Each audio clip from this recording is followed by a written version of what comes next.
You can't mute a song by just clicking backwards. I got a little too click happy there. Happy Monday, you guys. Thank you so much, Druid. Hey, Robin. I hope you guys had a wonderful weekend. I had a busy weekend. I went down to visit my mom. We did some stuff that she needed to take care of. Helped her out, and the weather was amazing.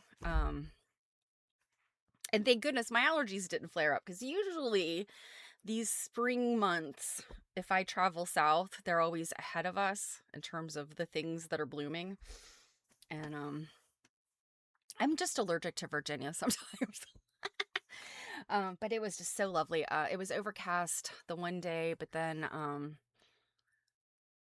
guess it was Saturday was just really beautiful. Sunday was overcast, but anyway, they say that it was, I think it got up to like 75 or more. They've been saying we're going to get this cold front coming in, so who knows. I am positive though that spring is here, and I think I say this every year. Don't believe the groundhog, although I think the groundhog was right this year, but the groundhog is the wrong animal. The animal you need to consult about whether spring is here or not are the ants.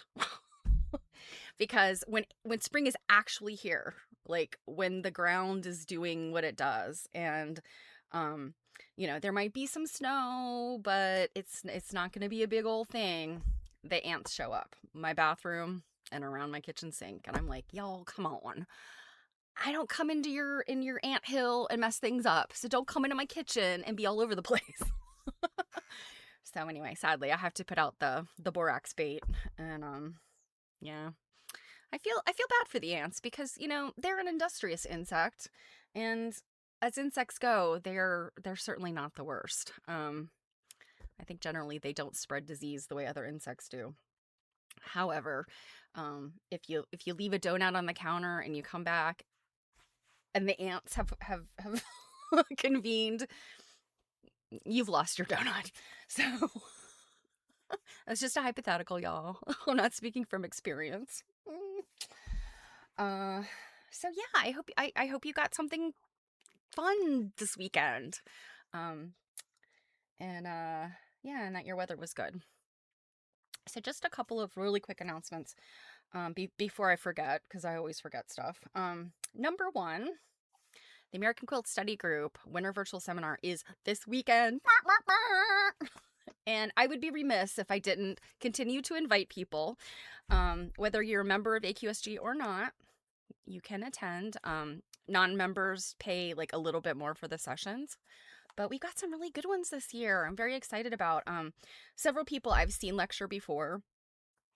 We've got one or two lectures that were done at our in-person seminar in Portland, so that our members and the public that couldn't make it to that can get these lectures. So yeah, I'm super excited about it, and I've kind of been the volunteer coordinator, so I'm sort of proud of my work, and I have to keep plugging it. So I'm putting the link in the chat. It's AmericanQuiltStudyGroup.org, and you go to the events tab if you're not able to click that link. So it would be very cool to see you there. We have a Thursday night event. It's like a welcome reception. It's over Zoom. It's really fun. We do breakout groups and stuff. It is free. You just have to register, so it doesn't matter whether you're a member or not. You can come hang out with the AQSG nerds. And our keynote is on Friday night. It is with Sandra Sider, and she has just written this incredible book. And if you follow me and Jill over on Quilt Nerding, we're going to be reading this book in April.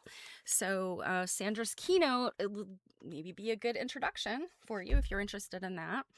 And then Saturday and Sunday, we have all of the sessions. And like I said, they're really good ones. I'm very excited.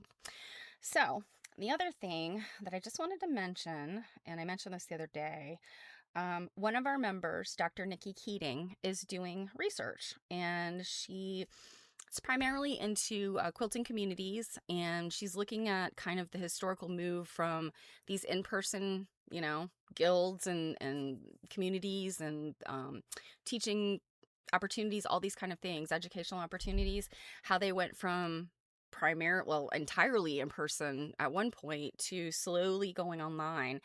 And particularly during COVID, I know people really sort of transitioned how they show up in their quilting spaces, or they're new to the quilting space and they don't have experience with kind of the old in-person ways, so they only know the online world with quilting. So it's really interesting. She's looking at qualitative quantitative data. I don't know. She's a scientist, and I believe she's a psychologist, so she's a therapist. She does group therapy. um she works at Colgate University, so like smart lady. But anyway, I hope that if you have a chance, you will take her survey. It's pretty quick. There's some pieces that she's asking you to write a little bit, like a paragraph or so. But it's not super difficult. So anyway, if you have not already taken her survey and you want to check it out, there's the link to that. If for any reason you can't click the link, you guys know where to find me. I can send you the QR code, etc. So, without further ado, let us get into today's topic, because I'm not going to do too much more QuiltCon stuff. I feel like, I saw so many wonderful quilts and so many wonderful things. But, Instagram was kind of inundated during QuiltCon with all of the fantastic quilts.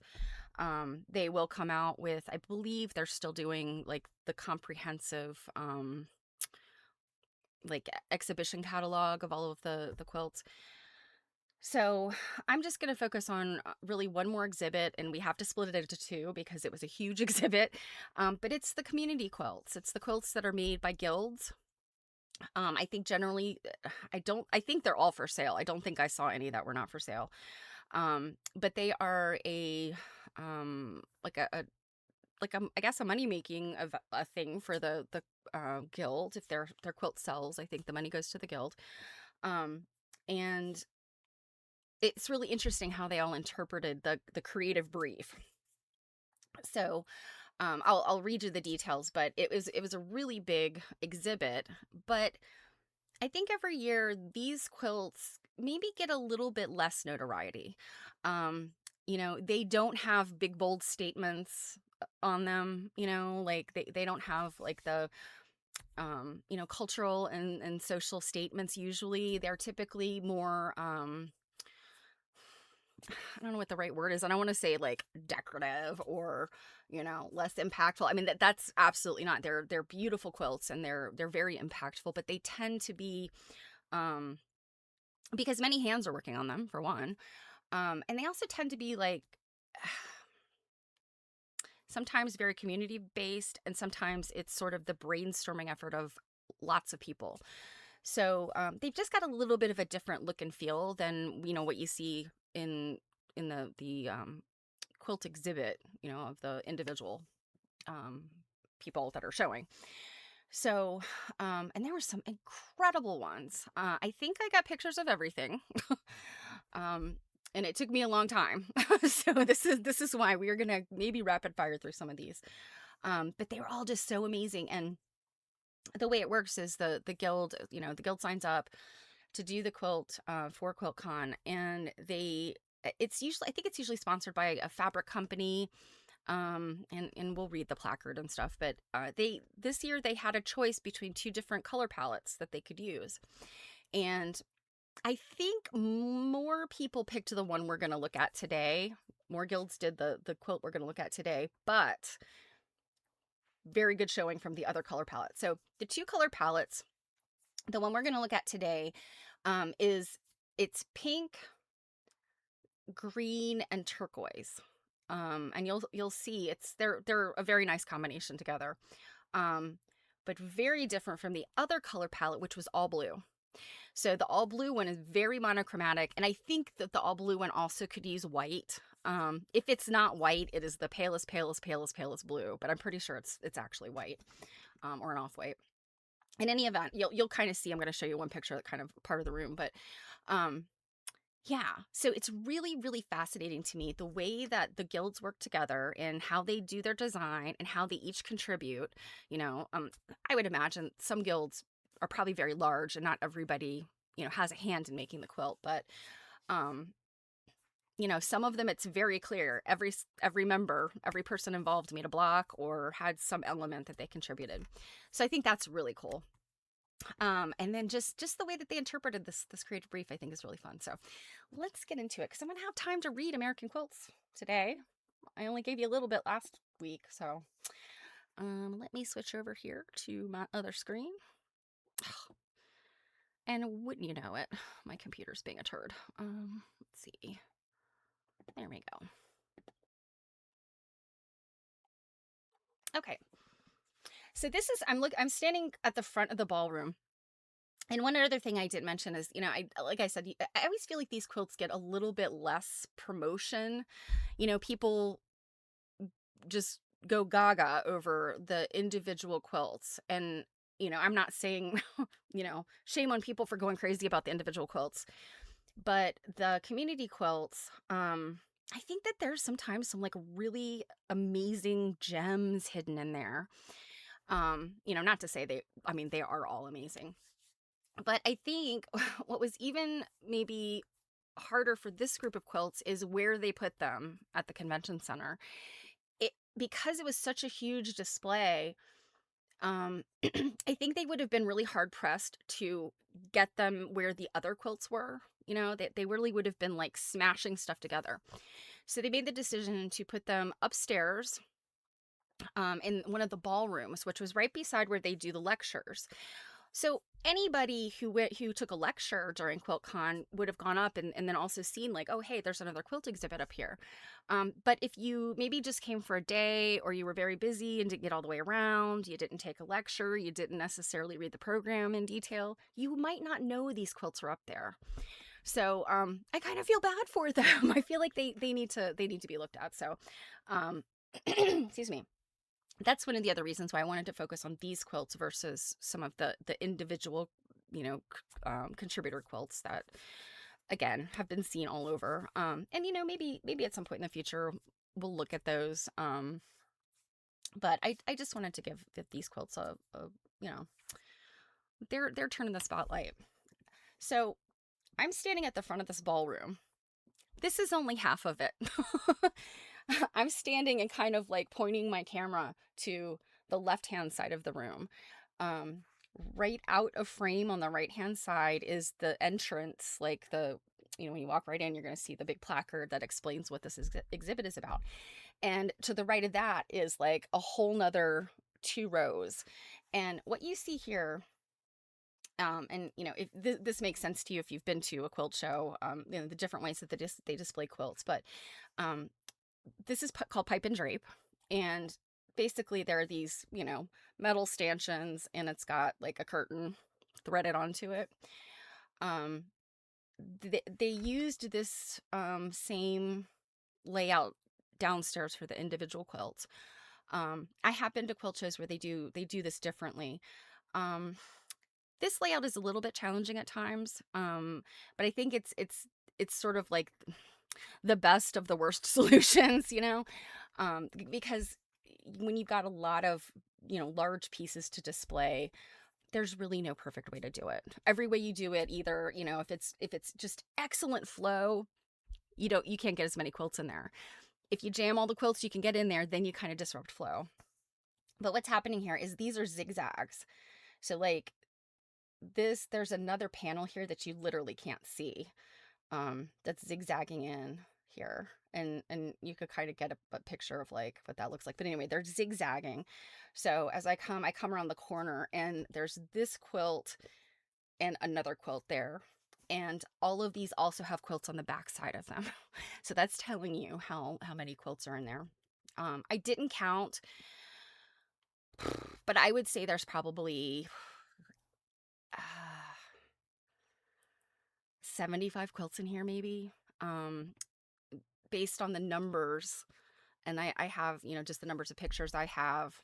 So there's 2 pictures for every quilt, because I did the quilt and the placard. Um, And then there's a handful of quilts I did some close-ups of because they had some kind of like really cool element that I, wanted to zoom in on. So just estimating from my pictures, I'd say there's about 75 quilts in here. And like I said, the pink, green, teal one, that color palette is what few more guilds chose that one over the blue. But you can see here, there's a lot of blue on this side, but there's also a lot of this pink in here. And I think, of course, the blue ones are stunning. But I really was drawn to the pink one, the pink, green, and teal colored ones, and not for the reason you think. Of course, I love pink, as you can see behind me. But I think the pink, teal, and green ones, depending on how, depending on what their design looked like and how they utilize those colors, the quilts look so different. I mean, just this one as an example, and we're going to look at this one, I think, pretty early in as we go. But this background is this green, and then, they're using the turquoise colors. But what if they had swapped that out for pink? This quilt would have looked totally different. I mean, obviously the design would be the same, but its look and feel would be just very much different. And I thought that was pretty neat. Now, I mean, really the same thing with the blue ones, because the blue ranged from, like I said, if it's not white, it's like the palest ice blue, all the way up to this almost black midnight blue color. So it was also, this really interesting palette, and you can just see from what you see here how different these quilts can look. This one's really predominantly lighter colors, whereas this one focused on the darker colors. So you see, if you in your mind you picture, flip-flopping some of that, different look and feel. So I just think this is like a great study in choices, and then kind of imagining and taking inspiration from, like, okay, what if they had done, pink instead of the green, or what if they had, executed one of these blue ones in the pink, green, and teal color, palette. How could that have changed? What would make it different? So that's that's a little game I play when I'm looking at things like this.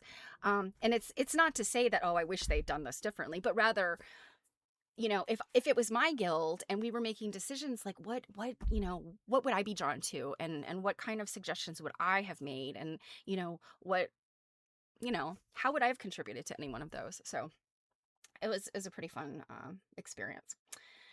So, community outreach. Excuse me. So, the Community Outreach Challenge is one of the Modern Quilt Guild's largest scale philanthropic projects. This year, we asked Modern Quilt Guild members to make quilts that use a medallion style in one of 2 prescribed palettes. Many of these quilts are for sale at QuiltCon, with all funds going to local Raleigh nonprofit art givers. So I'm sorry, the guilds don't get the money, the Raleigh nonprofits do. I don't know why I was thinking the guilds. So the guilds basically made these quilts as a donation to the city in which QuiltCon takes place. And it, if it doesn't sell, I think it goes back to the guild, and then the guild can do with it what they want. They could raffle it, for to support the guild. So that's the gist of this. And like I said, I already told you about the color palette, but their other constraint was it has to be a medallion quilt. Well, what are medallion quilts? Medallion simply means you've got this big thing in the center. Often, typically, medallion quilts are going to have a square medallion, and then you got the stuff that goes around, and sometimes it's concentric borders. Sometimes there's like big things going on in the corners. You got to start with that center, that really defined center element. And it's really interesting how some of these folks interpreted that. Some of them are very traditional in their interpretation, what we would call modern traditionalism. They were like, okay, it's going to be a centered, square thing. Others were like, hey, we're modern quilters. We're going to play with that idea. So some of them, you'll see the medallion is not centered, or the medallion is very like, it like kind of recedes, like, your eye has to find it, versus it being like just popping out at you. So another very cool thing to look for in these. All right, so get rid of those 2 slides, and we'll start with this one. And bear with me a sec. Let's see.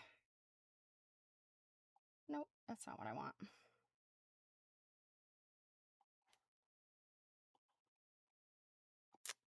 I did not put these on my phone, so I'm going to have to read them to you off the screen. And here's hoping that my horrible blind eyeballs work. Okay, here we go.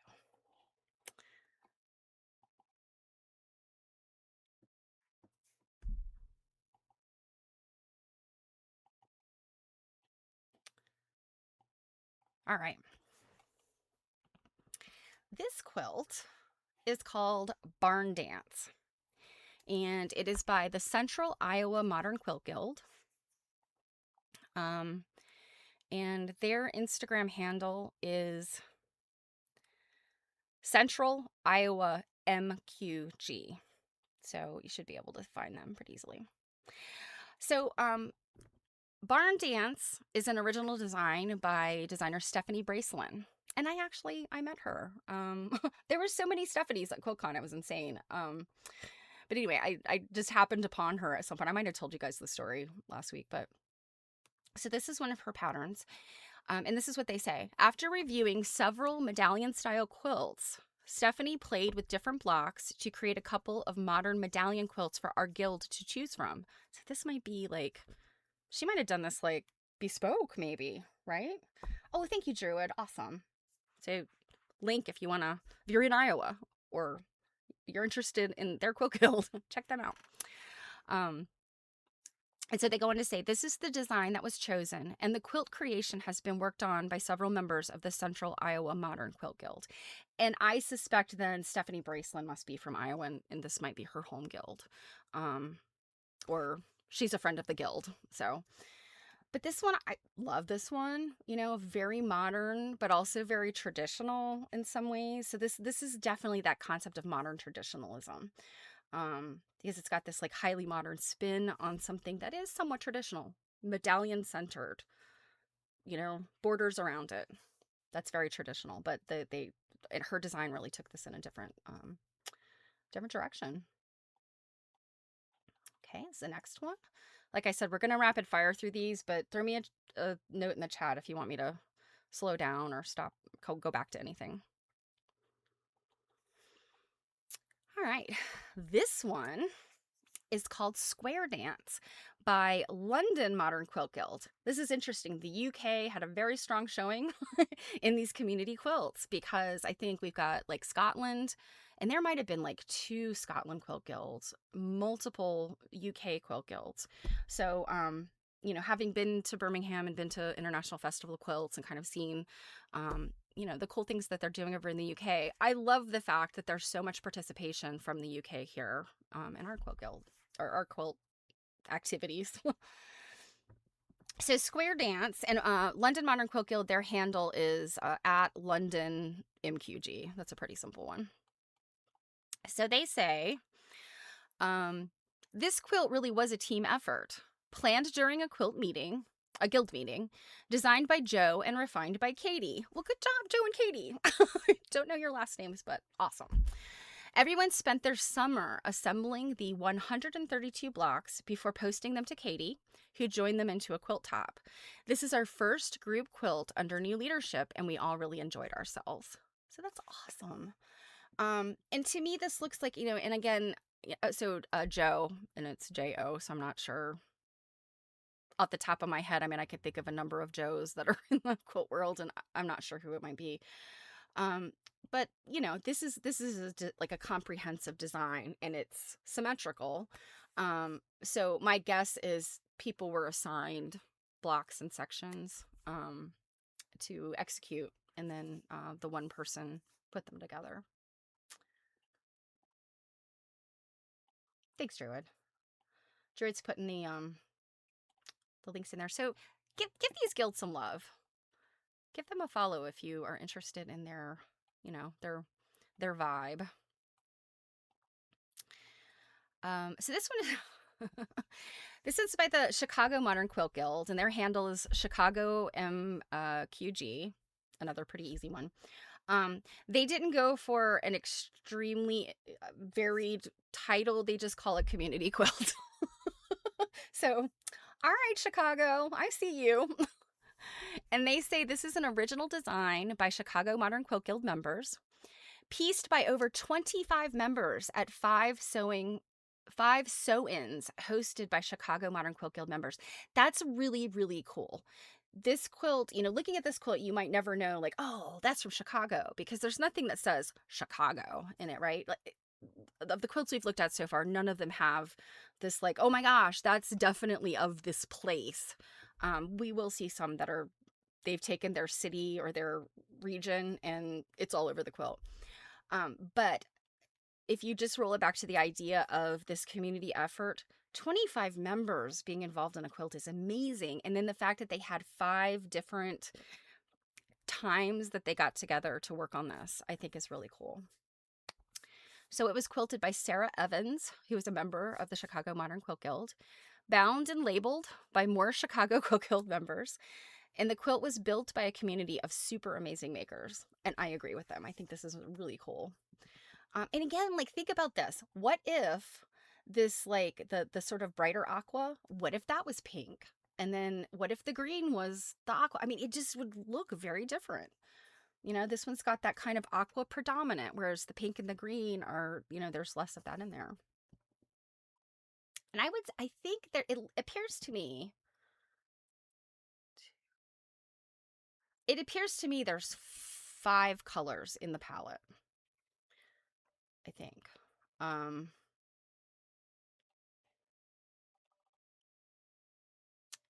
Yeah. So it's like there's the bright bubblegum pink, and then there's the pale pink, and then there's the 2 versions of the aqua. So the bright aqua and then the pale, and then this sort of I don't know, what color would you guys say this green is? Kind of a mossy green, an asparagus green. Asparagus green, I like that. I'm gonna call it asparagus. Okay. Totally different look, right? That pale aqua is predominant now. And then I think it appears to be, like, just kind of eyeballing it, like all of the other colors are kind of balanced, about the same amount of them in there, with the pale aqua predominant. And then look at their quilting. Yowza. So let's read about this one. So this one is called New York Splendor. It is by the Rochester Modern Quilt Guild. Doesn't look like they have a handle. They must not have a presence on Instagram. This is what they say. After guild members saw all the beautiful community challenge quilts at past QuiltCons, we knew we needed to join the fun. Good for them. New York Splendor Center Medallion is based on the New York Beauty block. Yes, it is. This seemed appropriate for our guild based in Rochester, New York. And you see this, it's actually a quarter of the block. So that's a quarter of a New York Beauty block. So imagine that. Turn it, you make it one turn, and it would make an entire circle. On this large size, I mean, I think it probably presents different challenges when it's big like this versus the smaller New York Beauty, because the New York Beauty, sometimes it has a lot of these, the little rays. They're like little rays coming out of the sun, sort of. Sometimes those are very narrow, and if they're on a small scale, oh my gosh, and if there's a bunch of them, holy cow. um, I've seen I think my mom took a class in the New York Beauty one time many years ago, and she just she was like, fun class, interesting techniques. I don't think I will ever make a New York Beauty quilt, because it's a challenging one. And then look at this, the quilting, like I said, amazing, but look, they put an apple right there in that center. And I'm pretty sure that's probably a nod to the Big Apple, maybe. The fact that they're New York and New York City. Rochester's not super close to New York City, but, I'm sure that's kind of part of their identity, just, being in New York. And then, these other shapes are really interesting. Very cool, Rochester.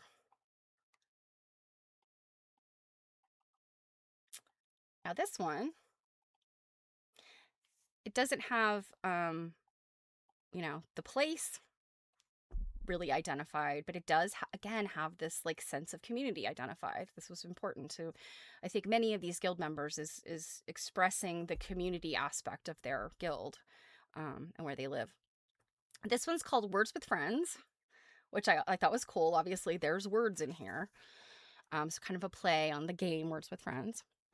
This is the Northeast Ohio Modern Quilt Guild, and their handle is NEO MQG. So NEO, Northeast Ohio, MQG. A play on the popular word game, we chose to make our medallion quilt centered on the words that bind our community together.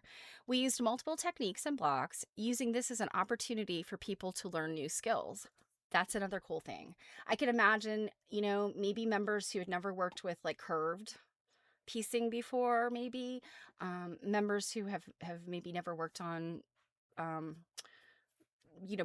putting words, piecing words, because that's there's a skill involved in that. It typically pieced words are usually done on a foundation.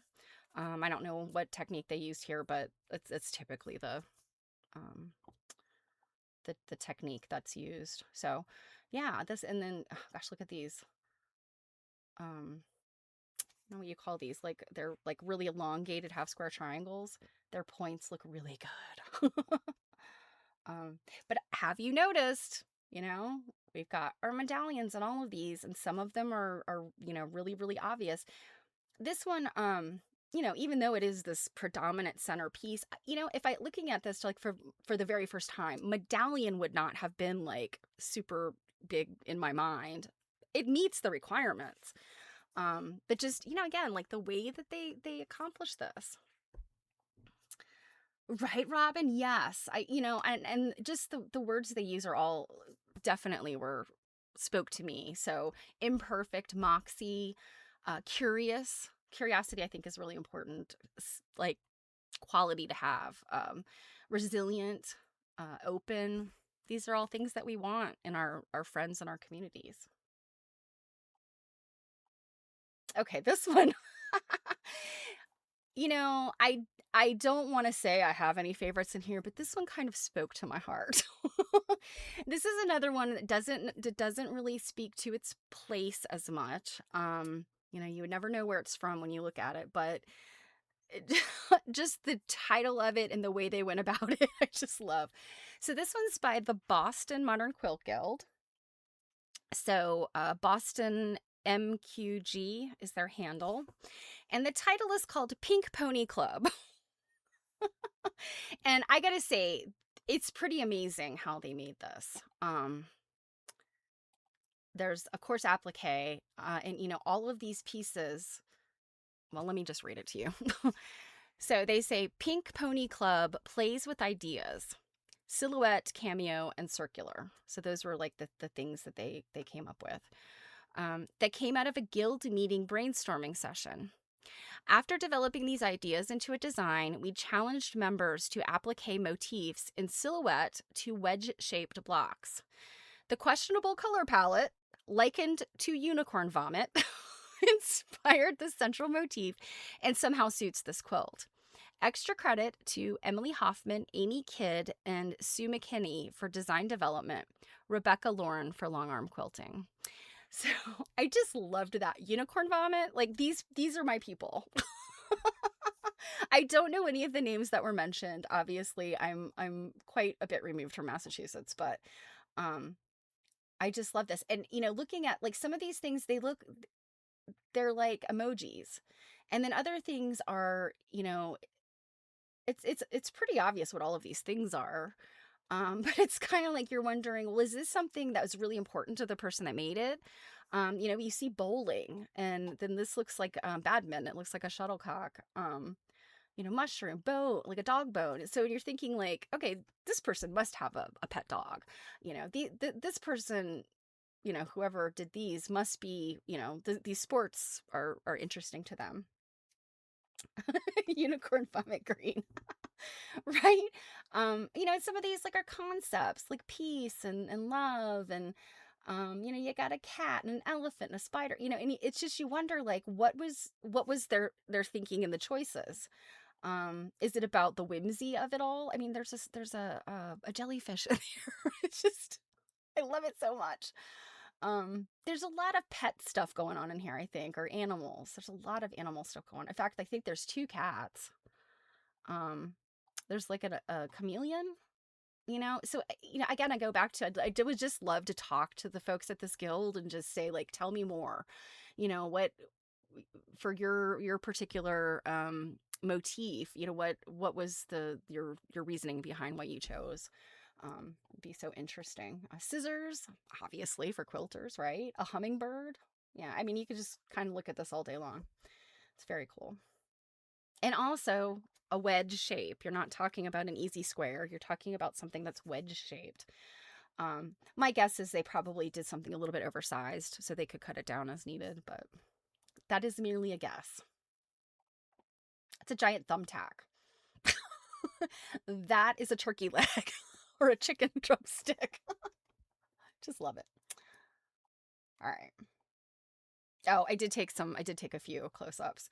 So you could see the champagne. They did little French knots for the bubbles. I thought that was really cool. Here's the My Little Pony unicorn in the center. I mean, if it's not based on My Little Pony, I'm crazy. That is My Little Pony. I'm 99% sure. Okay, here's the next one. This one is called Joy. And this one's by the Tucson Modern Quilt Guild. And their handle is Tucson MQG. By the way, Tucson has a C in it. I always spell if I have to write something about Arizona and I type Tucson, I'm like, I know that is not how Tucson is spelled. There's some silent letter in there. So this is what they say. Our guild used our scheduled monthly sew days to gather and work on the units as a team. It provided hours of joyful making and community. That energy is stitched with love into the seams of this community outreach quilt. Thank you to Karen Bolin for use of her block design for the units surrounding the center medallion. Karen taught a class at the TMQG, Tucson Modern Quilt Guild, in February 2025 where we learned to make the block. So, I'm guessing they're talking about the triangle block, maybe? Or it could be this split cross block. And I'm making guesses here. The block with the plus signs or the crosses in them, typically that technique is you take a square and you cut it in half. And these look a little bit wonky, so it's probably like improv cutting, kind of slash through it. You seam it together with that strip in there, and then you slash it the other way and do it again. And then you square up your block to the size you want it. Now, if they're meaning these triangles,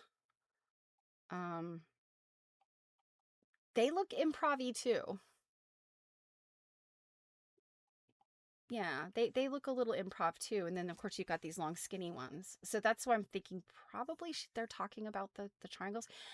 But you know what? For all I know, it's all this stuff together is what Karen Bolin taught. I don't know Karen Bolin. I can't picture what her work might look like. So, but also look at this beautiful rainbow arc. It's not a Baptist fan because it goes all the way over. Baptist fan is kind of like a sort of a quarter, deal or third. But this would be considered like either a clamshell or a rainbow. Really love that, particularly because this has all of those points and angles.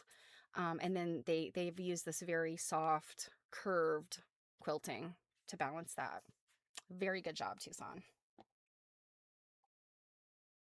All right. Okay, now we're getting into some where you're like, all right, I got a feeling like I don't maybe know exactly where this is from, but this has got to be a beachy place, right? Because you've got some flamingos, stylized flamingos. We got some fish. We've got like what look like palm leaves because this is a palm quilt block. So this is called Fin, Feather, and Frond. Fish, flamingos, and the palm trees, right? It is the Central Florida Modern Quilt Guild. Their handle is Central Florida MQG. And they said, we wanted to capture all that is the beauty of Florida, as the colors reflect Florida's fish, fronds, flamingos, and reflections. The original pattern, created by guild members, was a joy for all of us to create their parts and pieces. This was truly collaborative and brought joy to all of us, as we hope it puts a smile on your face. So I loved that. And how they used the colors again, and this, very strong medallion here in the center. Kind of, I mean, really almost more traditional. You've got the like kind of the small medallion, and then its own borders. And then you have these, like, I would say they're like sun rays, right? It's very sunny in Florida. Sun rays coming out. So this is definitely one that speaks to the place it's from.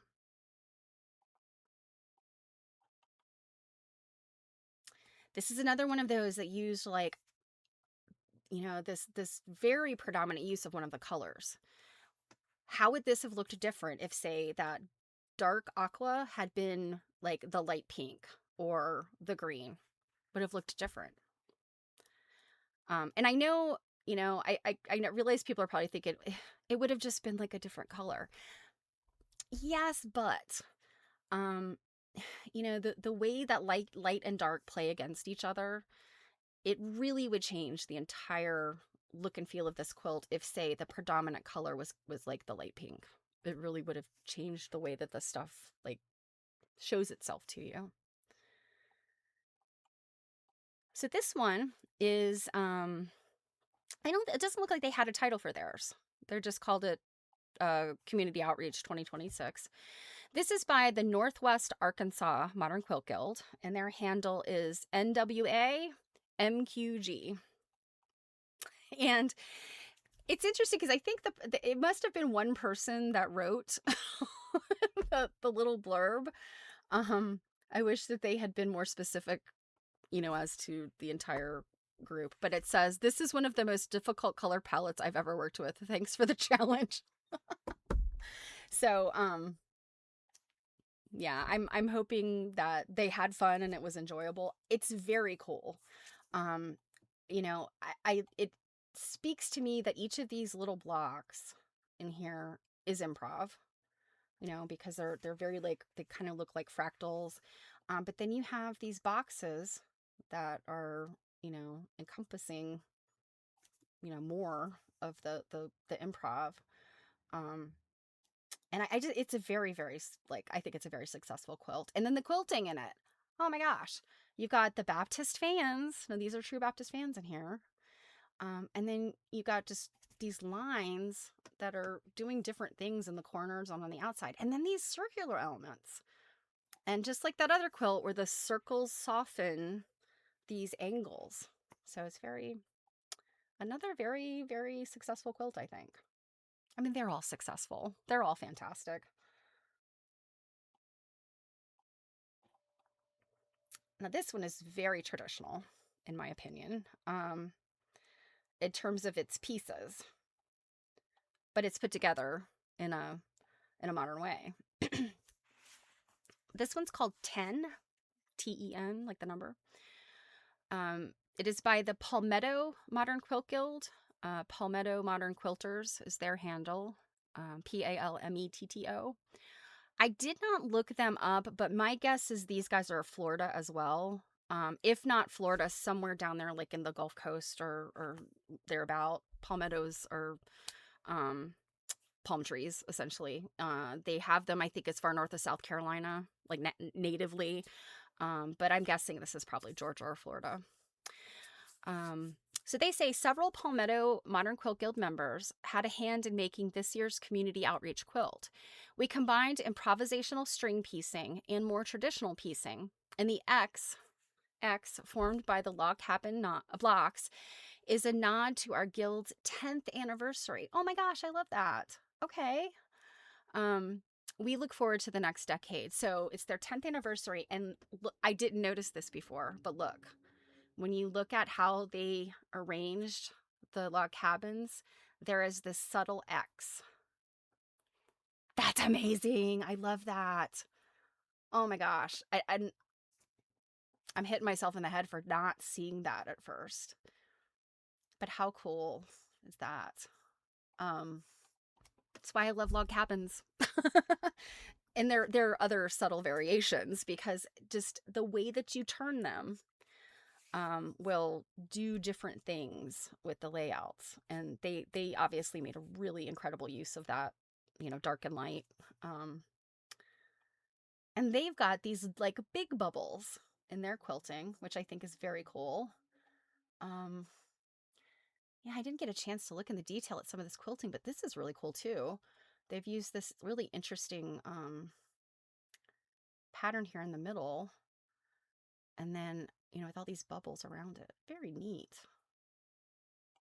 And then this picky piano keyboarder at the top and bottom. And again, you're going to get tired of me saying it. How different, and how different accomplishing that X look would be if like they had used a different color. Like if this was predominantly the pale pink or predominantly the green, it would have a different kind of, the way the X, may have been more subtle, or it may have popped more. I think that's another very good quilt. I thought I had straightened most of these. I do have a problem sometimes with taking pictures. This is another one. It gives a little bit of a nod to where it's from. So this one is called Around the World in Southwest Fashion by the Albuquerque Modern Quilt Guild. And their handle is ABQMQG. Our quilts theme this year was quilting around the world. And this quilt showcases what we learned from Hawaii applique to Japanese sashiko, and designs from African mudcloth and Native American weaving, all with a Southwest flair inspired by our desert home. And I'll come back to the main picture, but I had this detail at the center. And they're definitely, they're leaning into their desertness of Albuquerque. And so it's like Hawaiian. Like, I think this is a nod to the Hawaiian applique in that they have this cactus. It's very simple in terms of, Hawaiian applique, but it's still obviously like a folded pattern. Very cool to make this cactus. And the little details they put in here, these itty bitty little embroidery stitches to make the little spines on the cactus. The cactus flowers are these cool little, oh gosh, I can't remember the it's another Japanese technique. It's not sashiko, but it's where you fold the pieces of fabric, little swatches of fabric, to make these flowers. I can't remember. It maybe starts with a K. I can't remember. And then they have these other little pieces, these little tiny yo-yos that make the buds, or maybe fruit, but I'm thinking it's more like buds that are on this other type of plant. And I'm not sure, as close as I got to this, I think this might be like some hand-dyed velvet or velveteen, maybe. I did get close to this, and I took this picture, but I'm still going like, I can't tell what this is. But it took me a second when I say trip around the world, Southwest fashion. I went, oh my gosh. So what they did is they took the motif, and, because it's an elongated motif there in the center, that's a trip around the world, like, quote unquote, starting point. And what trip around the world, oh, thank you, Druid. So yes, the little flowers are called Sumami Kanzashi. The Kanzashi was what I was trying to remember. I knew that some part of it started with a K. Thank you for finding that. So they're using this elongated piece. So a trip around the world starts with postage stamp blocks, so little tiny squares. And essentially, it'll start with like something small in the center, and it's on point. And then the trip around the world is just going around and around and around. So I think they're using this trip around the world idea as like multiple plays here. They've got all of these different world techniques appearing in their quilt, but done again, like, to give you this desert theme. Um, but this is also a nod to that idea of around the medallion, in the center. It's very subtle, but I'm like, again, I'm like 99% sure it's this multiple play on the around the world concept. And I just like another like really, really amazing thing. And then you look in here and there's more stuff. There's red runners, which are a desert bird. Um, that and they're in the quilting. This motif, I think, is it Navajo? Oh, this is where I think this actually might be part of the New Mexico flag, but I think it's a nod to, it's either a nod to Four Corners or the Navajo Nation. I can't remember. That's really bad of me. um, but then look at this. I mean, look at these little teeny little bits in here. That kind of gives you that sashiko look, but then you've got the actual sashiko stitching in here. Very cool. Very cool stuff. Good job, Albuquerque. Okay. Oh, the quilting on this one, you guys. Now this is one of the ones where I was like, they took that idea of the medallion and they went, we're not going to center that thing. We are going to do our own thing with this. And they indeed did. So this one is called Trellis. And that would be this piece here that is the like the quote unquote center of the medallion, even though it's not centered. And then the quilting is the floral aspect of this. And the long armor, this is obviously long arm work, kind of just went right over the trellis. And I mean, I think that was the intent, and I think it works. Um, because flowers would inundate a trellis like that too. So a very, very interesting way that they interpreted this challenge and how they executed on their idea, I think was really cool. So this is another Florida guild. This is the Orlando Modern Quilt Guild. They do not have a handle. But this is what they say. This entry is being created by a group of members of the Orlando Modern Quilt Guild as the guild entry for QuiltCon 2026. The design trellis has been adapted, redrafted, resized to create a modern medallion quilt for this entry. The design trellis was adapted from the book 100 Modern Quilt Blocks by Tula Pink. I knew that looked familiar. So if you've ever seen the book 100 Modern Quilt Blocks by Tula Pink, it's probably at least 10 or 15 years old, that book. But it's a really great book. It was one that she wrote, like, and I can't remember who she wrote it with, but it was definitely one of her, oh, Orlando does have a handle. Well, they didn't put it in their placard. um, but like I said, I just, this is so cool how they did this, and kind of pushing it over to this one side. And then, I mean, I could just all day look at all of these little curly cues and bits and pieces in here. Really neat stuff. And like I have said with so many of the others, in your mind, look at this. What if this background was pink or the dark turquoise instead of the pale turquoise? Choices they make. It's really fun to consider all these things.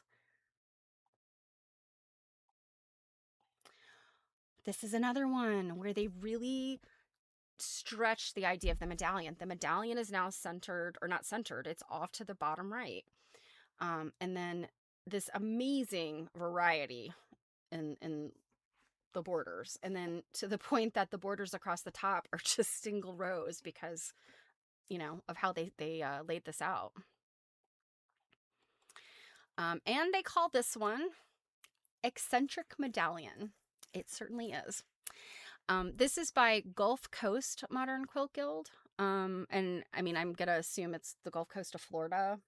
Could also be Mississippi, I think. Mississippi's on the Gulf Coast, as is Louisiana. So it's kind of a bummer that they didn't ask them to like identify specifically, what state and city they are, if that wasn't obvious. But I mean, certainly we can look these things up, I guess.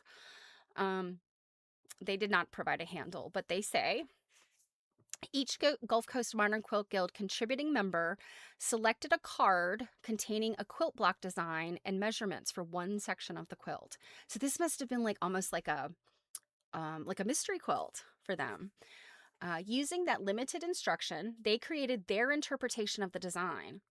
This whimsical medallion is truly a reflection of the guild members' creativity and varied quilt piecing styles. The techniques used were machine piecing, improv, and raw edge applique. Free motion machine quilted on a frame or a long arm, quilted by Dipali Gupta. So it looks like there's probably, it's not an all over pattern. It's a pretty simple pattern of quilting, but it looks like the quilter did put in all of these kind of bespoke elements. It's not quite as wild as like the trellis one, but the quilter put in, a lot of really, bespoke elements to pull all of this together. Oh, I love that. Like, it's like an upside down clamshell. It looks like mermaid scales. That's pretty neat. Um, how fun. I mean, and like what a great way to take something like this and kind of make it almost a game, like you're going to take this part and you're going to make it as as a contributing member, and then it's got to all come together. Um, oh, Houston. Yeah, Gulf Coast. I mean, I can't imagine that there would be another one. So, gosh, is Houston that close? This is terrible. As many times as I've been to Texas, I cannot tell you where any of the major cities in Texas are. I just feel like Texas is enormous. The cities are scattered all over. So Houston, I guess, is down there towards the southeast of Texas. I'm sorry to Texas residents for many reasons, but for the fact I don't know where your cities are. Um, but a very, very cool execution of this. And the quilting is very nice. Oh, look at this. I didn't even notice this with the circles, and then you've got that where they overlap with the orange peel. Very, very neat. Check this out. So we've got a nod again to where this might be from. And I did look this one up because I was like, huh. I couldn't quite put together because we've got a lighthouse. We've got, this big sailboat in the medallion here. But we've also got baskets of cherries, and there's a mitten down here. And there's something else I think that I don't remember where it is. There's definitely little trees, and then there's just some other elements in here. I'm going, And then of course you have the traditional blocks, like like this is the snail trail block, and you've kind of just got some like your ordinary pinwheel and more traditional blocks. I like this one too, Robin. I think this one's pretty neat. Oh, so Druid actually had a little extra information. Southeast Houston, Clear Lake, Friendswood, Galveston, and more. Okay. I knew Galveston was down towards the Gulf Coast. So, okay. Well, that will help me remember that Houston is close enough to the Gulf Coast to call themselves Gulf Coast. This one's called Smitten by the Mitten, and it is a nod to this mitten. And I'm like, okay, we got this water, but we also have a mitten and cherries. What? Okay. Grand Traverse Bay Modern Quilt Guild, and their handle is Grand Traverse Bay MQG. They're in Michigan, so if that helps. So we got a Great Lake here is what we're talking about, I think. And so all the water makes sense, but it's Michigan, so the mitten also makes sense. So they say Smitten by the Mitten represents the Grand Traverse Bay area, plus traditional blocks that bind us together. The medallion depicts sailboats on Grand Traverse Bay, zip codes from where our members live. That must be what's in the quilting. I remember reading that and then I forgot to look. I guess, is this M22? Oh, no, wait, here's a zip code. Ah, there's a zip code. Okay, so they're just scattered in these blocks. Okay. Cherries are because Traverse City is the cherry capital of the world. I didn't know that. The Bear on the Dune, which I'm not even sure what that is. I guess that's this. Oh, there's multiples of that. It's a bear. The bear on the dune represents the Sleeping Bear National Lakeshore. Friendship blocks represent the friends we make by being part of the quilting group. The traditional blocks represent those our ancestors used. So, oh, look at these little teeny star blocks. Oh, a fish. I love these fish. Those are pretty neat. There's a lot to find in this. So this one definitely has all of that symbolism for the Grand Traverse Bay area. I thought was pretty neat. And I did mention they're in Michigan. And I'm wondering if they came up with the name of it after the fact. They're like, that mitten block. This one has got a whole bunch of really cool quilting technique or piecing techniques in it. I don't know that you would know by looking at the quilt itself where it's from, but the title should give you a clue. The title is Land of 10,000 Patterns. And give yourself a pat on the back if you can figure out that this is the Minneapolis Modern Quilt Guild. So Minnesota, known as Land of 10,000 Lakes or Land of 1,000 Lakes or whatever. So this says Land of 10,000 Patterns shows Minnesota themes by the Minneapolis Modern Quilt Guild. 5 teams created the focal medallion and 4 rounds. Wonky Star Constellation, Flying Loons. Okay, the loons are a big deal in Minnesota. So I'm guessing they're using the flying geese to mean flying loons.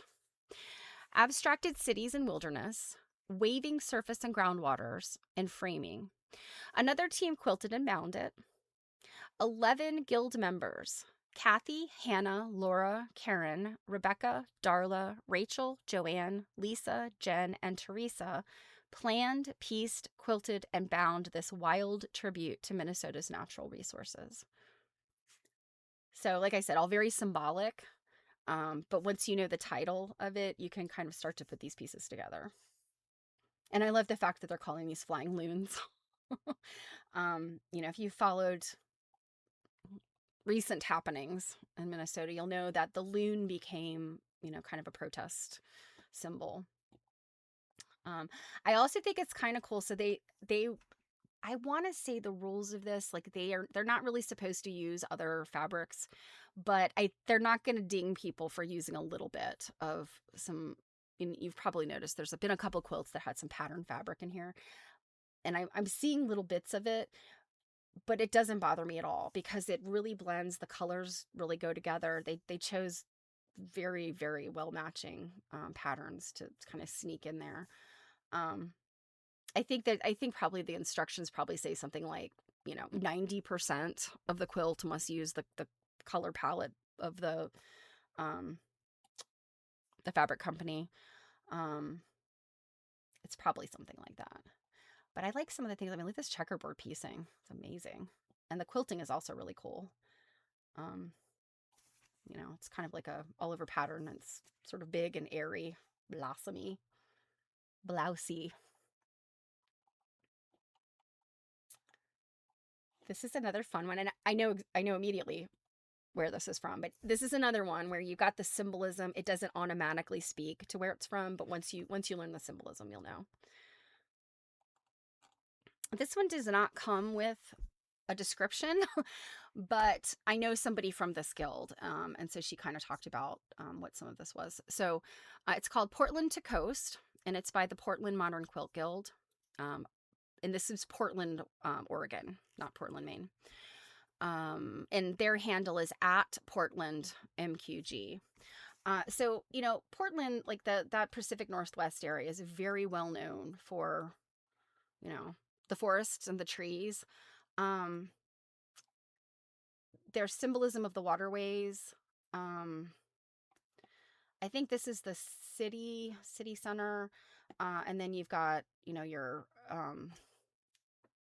suburbs, I guess, of Portland here. And this one, I'm trying to think, because there's 2 quilts. There's one in the blues that actually a good friend is a member of that guild. where they kind of, it's interesting how they kind of came up with the same concepts of like our state has a lot of trees, our state has mountains, you know, and then the roads. And so I can't remember if this one had, if there was, the roads were an aspect of the symbolism or not. I can't remember, but um yeah, what they did here was just so cool. And I mean, some of this looks like improvisation, these little improv houses and these pieces. I can't remember what these are, if they have a significance to Oregon. I'm not sure. Alrighty. Okay, this one. And this, how different this is. Um, so this one, it's called Improv Medallion. So these are all big improv blocks. And then the quilting is really interesting. It's like this abstract kind of swoopy thing. Um, just how different the your eye treats this, you know. The dark turquoise. I think they've used another dark color in here that wasn't part of the palette. Um, this looks more like it came out of the blue palette, but the pink is very demure in here, and the green barely shows up. There's only a few pops of the green, so this one is very different than if it was, you know, got a lot of the green and a lot of the pink in there, the way some of the other quilts do. Just got definitely different look and feel. So this is the Lincoln Modern Quilt Guild. Their handle is Lincoln_MQG. I'm going to assume this is Lincoln, Nebraska. We chose the bright color palette. So this one, that must be what this one was called, the bright color palette. And wanted to try a different way of making a medallion. So the center is offset. So this is another one where the center is not the center. The quilt was designed by member Martha Turner and construction headed up by our small group B. So our small group Be So Quilty.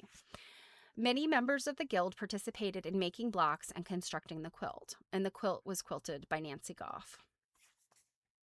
So just really interesting. I think this one's really fun in that it seems like a lot of members, you know, were asked to make, you know, here's the colors. And my guess is they probably assigned people colors so that they got this cohesive piece, but you know, it was like, here's your fabric, or here's the colors you need to obtain, you know, make something. And you know, this is what they ended up with. You know, obviously the medallion, there was planning here, you know, in terms of the improviness of it. You know, there was a constraint here. They wanted those, you know, to have those like angles or the straight lines. It'd be interesting to know what like their planning process was for this.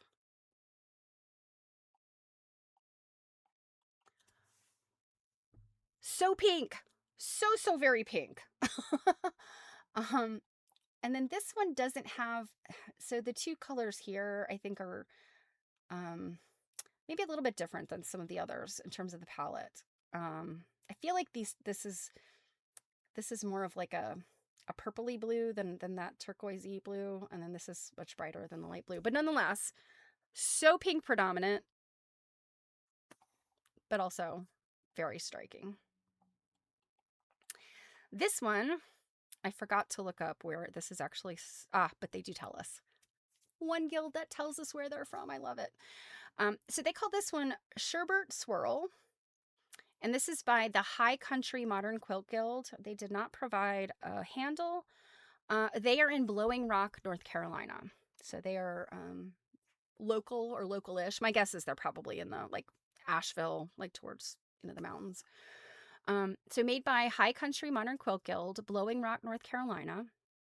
Several of our neighboring counties still recovering from Hurricane Helene. So that hit Asheville, so obviously this is close. We were inspired by these colors to share our rebirth and return of flowers blooming. The back of the quilt incorporates several barn-designed squares representing the many barns also destroyed by Helene. We pay homage to our high country with this quilt, what we have lost, and our resiliency as a community through it all. Oh, I love that. I didn't know there was something on the back of it, so I did not get the white glove to show me. But look at this quilting. Oh my gosh, you guys. Um, this is a repeated design, but it is very dense. So it kind of gives this, yeah, it kind of almost gives this bespoke quilting, even though it's a repeated design. Um, I love the way it hits these these sections where this border looks like a ribbon, I guess, you know? I like the way it kind of hits the sections of the ribbon. I can't imagine that this is easy to piece. I've never pieced anything like this. I've certainly seen, quilts that make use of this type of thing, either on a small scale or a larger scale. Um, I can't even begin to tell you how that comes together. Um, yeah, it's either a lot of Y seams or some other kind of wizardry. So very talented people worked on this. Uh, this is a repeat. Sorry, that's eccentric medallion again. This one is called Logo Magic. This is by Fort Collins Modern Quilt Guild. Is Fort Collins? Let's see, High Country Modern Quilt Guild. Okay, Druid says she's not sure if that's the same guild. The term high country, I'd say any state with mountains might take that name. So yeah, I mean, I guess if you follow that guild, you might be following one that's someplace else, but we love all the guilds. So unless they're a bad, mean guild, which I don't think they are all worth following. So Fort Collins, where is that? Fort Collins, Colorado? No. Yes? I'm not sure. Their handle is Fort Collins MQG. Longtime Guild member Katie Erickson and Guild President Rachel Cook designed this quilt using repeats of the blocks found in our Guild logo as the center of the medallion. So this must be what their logo looks like. And in two of the outer borders. We wanted to represent the Guild while also keeping the piecing simple for both new and experienced quilters to be able to participate in making the quilt. We love how it turned out. Oh, awesome. I was right. Colorado. Thank you, ladies. Yeah. So, okay. So these must be the elements then that are their Guild logo. And I like that they've made the statement like that they went for simplicity in some of this because they have newer members. I suspect that some of them, there was the one that was the improv blocks, the pretty simple improv blocks, probably the same thing. They chose something that was very approachable because not all of their guild members are going to be, master quilters who've been quilting for 50 years. Got people that learned how to quilt during the pandemic or people that learned how to quilt last week. So the fact that they could make sure that all of their members were able to participate, that was really cool. That's a big piece of the community effort, right? Another quilt that uses curly, circular, soft shapes to balance all of the angles that are in the rest of the, in the piecing. Really beautiful quilting. Look at this one. I really liked this one. And I think it's because of the checkerboards and, all of the half square triangles. And then whatever these, like, they look like forks, kind of like these three-pronged kind of things. I don't know. This one just really spoke to me for some reason. I would love this quilt on my bed. So this one is called Ohio Star. And they're referring to this block here in the center. And it is the Cincinnati Modern Quilt Guild. Their handle is Cincinnati MQG. Designer Amy Goodman, a member of the Cincinnati Modern Quilt Guild, put the Ohio Star in the center of the quilt as it is representative of our state. From there, she just created a medallion quilt. She gave us multiple options to choose from. And members took home kits that were prepared at a sew-in to assemble pieces of the quilt.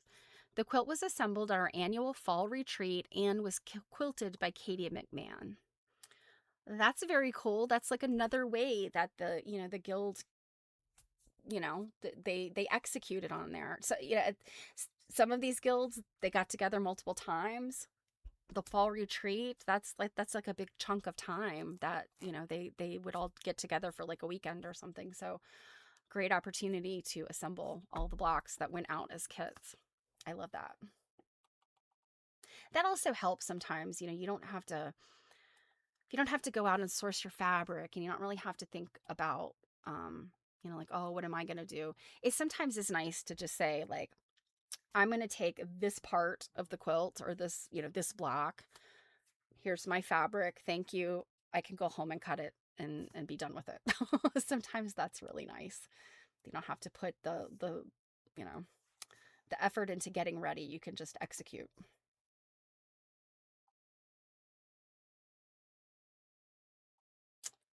Oh my goodness. Check this out.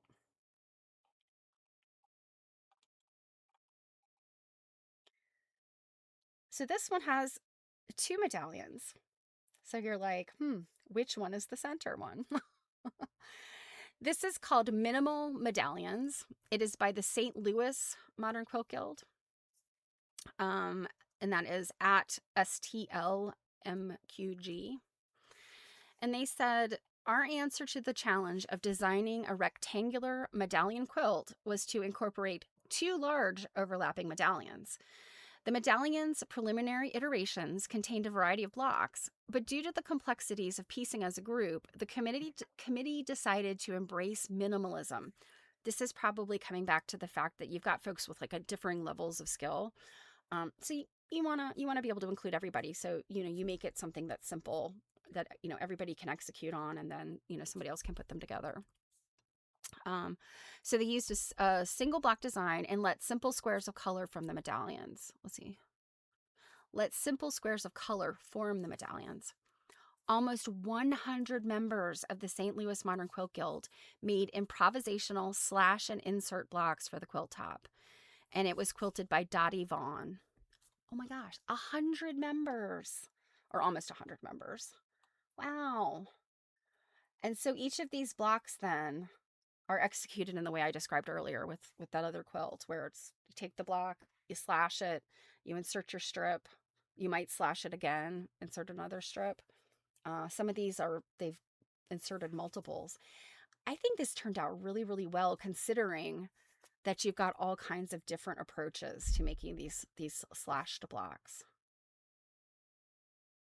They must have designed how many of each color would go in each place before they handed out, the assignments. But I think that this turned out really great, considering 100 different people contributed. Like, I mean, you could have like a real hot mess with 100 different hands in there. Nice job. All right. Next up, we have Garden Breeze. And I'm going to say this is probably from California. So this is by the Long Beach Modern Quilt Guild, and their handle is Long Beach Modern Quilt Guild. And they say Garden Breeze centers on curved, petal-like forms that spin outward in motion, framed by striped borders and flying geese that suggest rhythm and expansion. Vibrant pinks, teals, and greens evoke blossoms, foliage, and sky. Machine pieced and long arm quilted collaboratively by members of the Long Beach Modern Quilt Guild, this medallion design celebrates nature's vitality through the interplay of organic curves and geometric precision. So, this is one that it's stunning. It's very simple in design. I would not say it's simple in execution. Because sometimes the simplest things are often very hard. It looks easy, but it's not. And the quilting itself is also fairly simple with just these kind of flourishes in here, but I think it's very successful. Very nice looking. And again, go back and say it. What if the colors were mixed up? What if, the predominant color was another one of the colors? How would this change? What would it look like?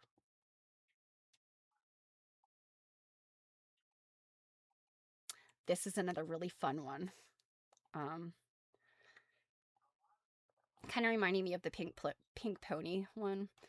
Um, so this is called Cosmic. It is by the Grand Rapids Modern Quilt Guild, and their handle is GRMQG. And they say, the galaxy is the foundational medallion in which we live. So, I mean, they're considering like this whole thing the medallion. Our quilt represents the cosmos, building from a sun to planets to stars and the far reaches of space beyond. We chose the bright palette, believing that the bold colors would add to the whimsical representation, showcasing that quilts can be both modern and lighthearted at the same time. This combination is the perfect allegory for our guild's dynamic. So this is like another one of those, like, you know, Grand Rapids, where, where we are, be damned. It's about us, our guild. So the fact that they they've really represented themselves in this. I love that. I'm like, these are my people. All of this space stuff, I mean, you've got literal like rocket ships from Earth kind of stuff, but you've also got aliens, which I just thought was so fabulous. And this is a New York beauty done completely, but all 4 quadrants are different, which is also very, very cool. And my guess is potentially 4 different people contributed these. I'm not, I can't presume really how they did this, but that would have been my guess. And, they've got the comments and stuff. I know I did take some close-ups. Look at this. Is this not the cutest thing ever? They're a little alien. And get a little bit of a look at what their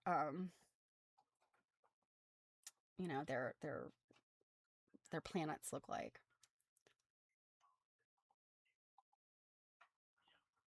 Very cool. Check this out.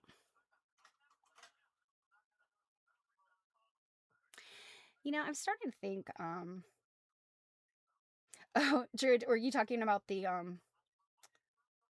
yeah, the this one we just looked at, the Cosmos one? Yeah. I think that it might have been it would have been my favorite alongside my other 150 favorites.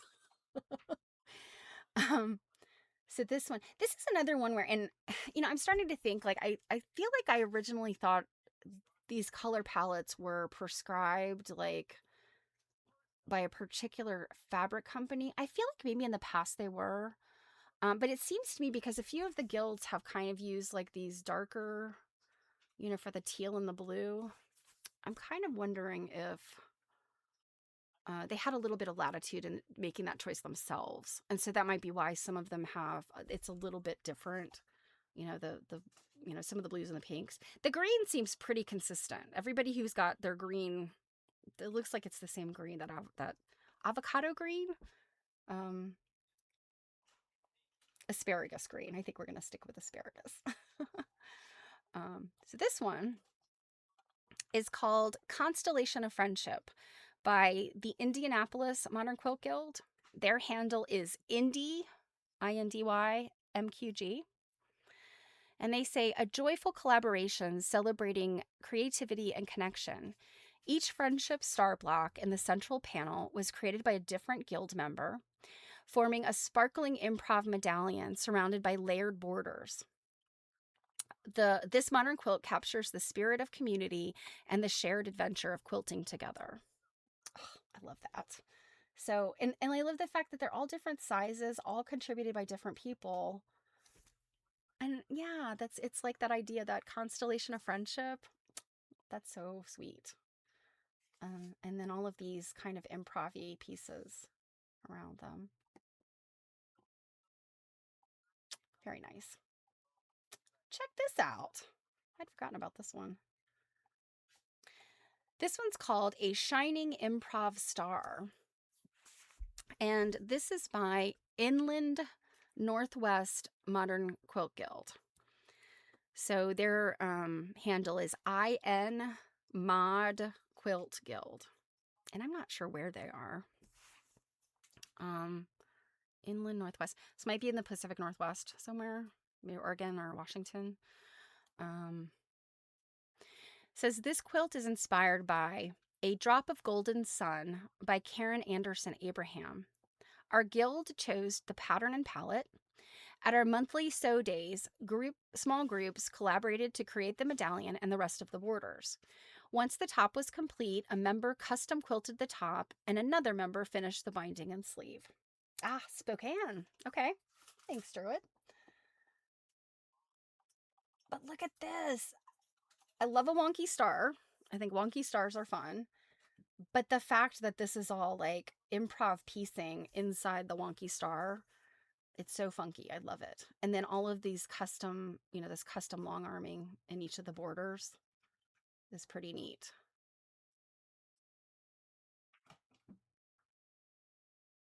And I just love these little pops of, in the borders, these little pops of improv-y stuff.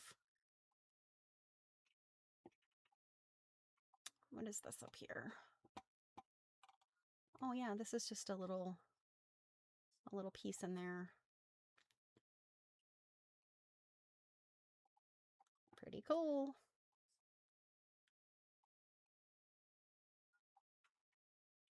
I think I have another repeat in here. Sorry. Yeah, this is another repeat. This is the Chicago Modern Quilt Guild. But you know what? While we have these together, look at this. So again, they're not identical, but they're kind of similar in the you've got this and then that, and we've seen this one before as well, I think. But how different they look when you've changed the colors. It looks like, if you put the quilts together, if you looked at them in black and white, I think it would be easier to draw, here we've got diamonds, here we've got, like checkerboard, whatever. But when they're set side by side in color, these quilts share nothing in common because of the color difference. But if you made them black and white, you'd be able to pick out the commonalities in them. So let me see. Did we already see this one? Oh yeah, this one's Square Dance. This was one of the first ones. Also another New York Splendor. And we're back to the beginning. Okay. I don't know how many I got so many like repeats in there. Okay, this one is definitely a new one. So this one is called A Garden of Gaggles. And it's by the Houston Modern Quilt Guild. Their handle is Houston MQG. And they say this quilt was made by 35 members. 35 people contributed to that. That's wild. For 35 like cooks in the kitchen, this is pretty cool.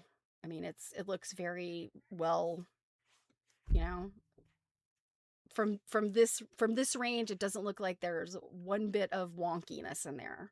It's beautiful. But 35 people's fingers were in that. They say Elizabeth's design explored the theme of a medallion quilt, but within the parameters of a rectangle instead of the traditional square. The quarter square triangle blocks create rows of geese that fly to opposite corners of the quilt. So, yeah, the geese they're separated from each other. That's not usually how you see geese sets. Usually the points are right up against the butt of the geese ahead of it. So that's cool how they separated them. And here, think about this, you guys. The use of this color, particularly in this border, you've got this green. It almost creates like an optical illusion of perspective. You could imagine this sort of being the top of some big tall monument with these like crenellated edges. If you were like looking down on the top of it, it creates this sense of like you're looking down on the top of something. And just some really fun quilting design. I don't know if I've ever seen this design. Yeah, I think this is just a really successful quilt considering so many people worked on it. It's not 100 people, but 35 people contributing. They did a wonderful job. All of these quilts are just so fantastic. Now check this out. This is interesting, and I have some details of this quilt as well. So, standing back from it, it could not be more basic, right? You've got like, oh, this is medallion upon medallion. This looks like an Amish quilt or a Welsh quilt, square within a square. Um, pretty, but nothing to write home about, right? But then you get in here and all of a sudden you realize there's something else going on in here. So we will look at those in a second. This is called Medallion of Many by Denver Metro Modern Quilt Guild. Their handle is Denver Metro MQG. And they say this quilt celebrates the many voices that make up our creative community. Each embroidered square, which we will look at, represents a member's hand, story, and presence, stitched together into a unified whole. What begins as individual expression becomes a collective and inclusive artwork, reflecting how shared creativity strengthens connection and belonging. This quilt is a celebration of our diversity and embodies the beauty of collaboration, a modern medallion of color, craft, and community. So let's look at what these are. Check this out, you guys. They're these little tiny embroideries that it seems like each member that participated in this made their own little embroidered block or their own little embroidered square. And then that was attached to the quilt, almost like sort of a constellation, to steal a term from, another quilt. This one's a cat. This one looks like a person. This one just looks like a person in there. I think this is a cat. Is it a cat or a dog? I think it's a cat. The person and their cat. So this must be the person was reflecting themselves. This one over here, she's playing tennis. And also notice they are embroidered in the colors within the quilt. So they represent, they blend right in. This one, she kind of looks like a mermaid, but I think it's really just the person sitting down. And she's got her initials in there. What is this one up here? This one is just a little quilt block. How cool. And also the fact that these are actually log cabins. So I failed to mention that part. We'll go back and look at the whole in a second. But here's more. This looks like the person making a quilt or displaying their quilt. This person behind there's Monstera leaf. Must be a plant parent. And another cat. Quilters and cats,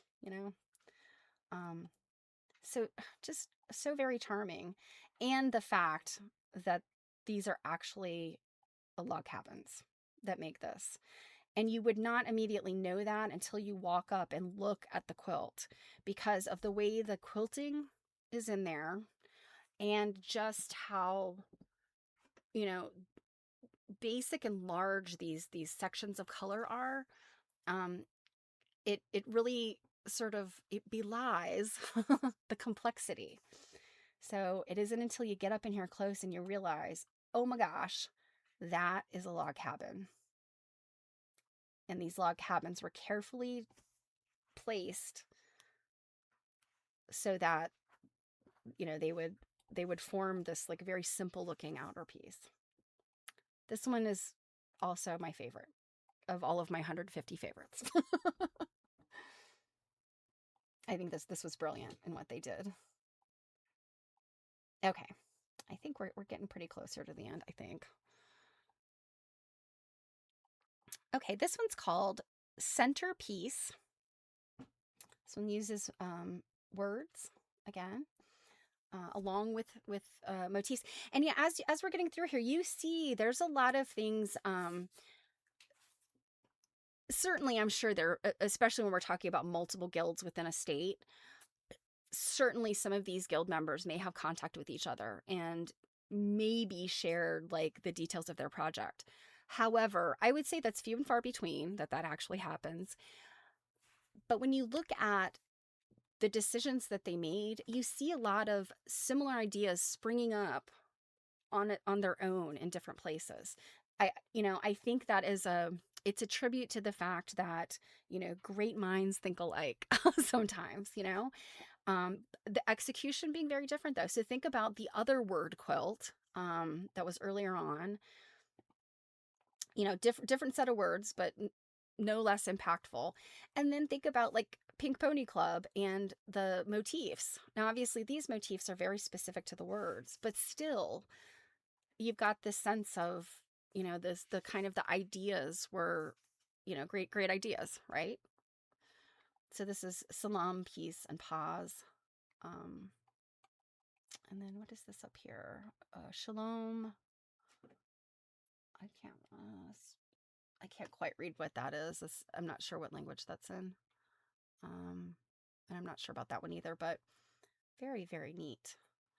And I love what they've done here. So they've got the traditional, probably applique peace signs, and then you've got these hexagon peace signs. I've never seen hexagon peace signs.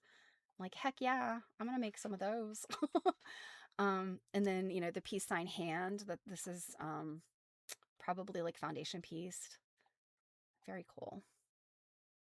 So this is by the Greater Atlanta Modern Quilt Guild. So Greater Atlanta MQG.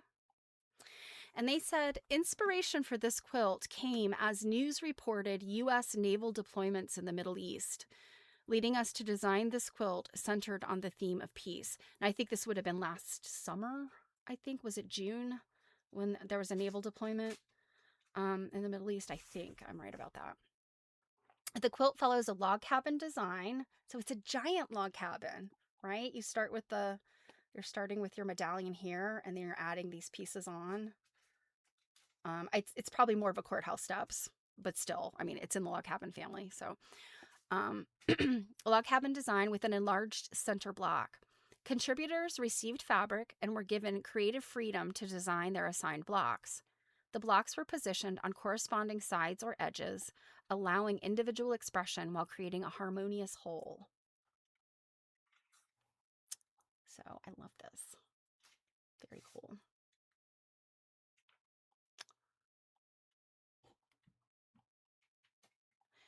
This one is another one I forgot to look up where this is. This is the McKinney Modern Quilt Guild. It's MCKINNEY Modern Quilt Guild. Their handle is MCKMQG. And they say this quilt is a vibrant expression of community and creativity, designed by a member of the guild and pieced collaboratively. Bold color choices and dynamic geometric shapes reflect our shared passion for innovation and craftsmanship. Each block represents a collective effort, celebrating the beauty of modern quilting and the strength found in working together. Hey, Quiltish? Texas. Okay. So McKinney Modern Quilt Guild is in Texas. And they have some interesting techniques in here. I mean, they've got like this curved piecing and these elongated half square triangles. My assumption on this one is because, again, this is one that's a little bit more on the simple side. Quilters of different skill levels, but executing this, I mean, I think they did a beautiful job. And then this is a really interesting, all over quilting pattern. I love that. It's almost like a mid-century modern kind of little doohickey. And this is another one where I will ask the question, what if instead of the green and the teals being predominant, what if the pinks were predominant and the green and teals were on the corners? We've got a different looking quilt.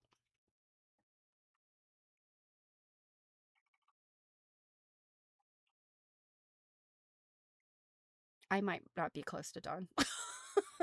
I think we're not going to read much today, if at all. I'm sorry, guys. I always think I'm going to be able to get through these quickly, and I can't. So this one's called Multifaceted. This is by the Salt Lake Modern Quilt Guild. So I'm assuming Salt Lake City, Utah, what is my guess. Their handle is at Salt Lake MQG. And they said, our group members contributed paper pieced blocks designed by our programming VP. Once assembled, the quilt represented the beautiful, multifaceted group of quilters from many walks of life, which we've grown into a thriving local community. So I really love how, they all could, all of these quilts, they can express their sense of community in this. Um, and, while I love the ones that represent their geographic place, um, of the ones that have a narrative, I don't think a single one of them hasn't mentioned the community effort and how important that is to them. So I think that's a beautiful thing. And that's why guilds are wonderful. Um, so yeah, this is really interesting. This is more complex. I mean, it is complex. um, yeah. And then the quilting itself is, I think, kind of this like, it's like almost like a cross sort of shape that they're two little forks, kind of like reminds me of the palm leaf um, piecing thing. That kind of looks like I don't know, what are the little jaggedy things, the little fronds. You know what I'm talking about. Anyway, but then this here around that takes some planning to do, because it's almost like a knot, sort of like a, yeah. I'd have to sit here and like really really reason this out. But yeah, there's some complexity there. I like that. And what I think is cool about this one is I think they made an effort to balance all of the colors. So no one color really stands out. They've used them all sort of equally. And that's a design choice, right? So much pink. um and obviously I love it because I love pink. This one is by the Baton Rouge Modern Quilt Guild, and their handle is BR Modern Quilt Guild. And they call this Bauhaus in Pink. And they said, our quilt guild had a program earlier this year, so I would say it's 2025, on Bauhaus design and its influence on modern quilting. That would have been a very cool program, in my opinion. I would love to have participated in that. Um, again, very, very simple in that, the medallion is this, well, the medallion's not simple, but the rest of it, I mean, it really is. It's just, it's a lot of straight lines. And even the quilting itself is a lot of straight lines, but this is giving Bauhaus. um, and then coming in here and just looking at, some of the quilting, and then these pieces. I could tell you that geese on a curve is not super easy. So, 2 thumbs up for that. I also love what they've done here with this alternating stripes. Up close, it's like, oh, alternating stripes. But the way that those colors sort of blend, when you pull back out, it almost looks like this kind of like ombre effect, kind of shimmers to me. Um, yes, very Bauhausy. Good job, Baton Rouge. And like I said, how would it change if it wasn't the pink predominant?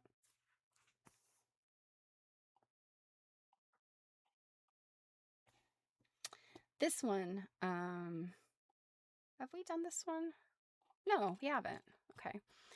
Um, this is called Starburst, and the guild is Mount Tam Modern Mini.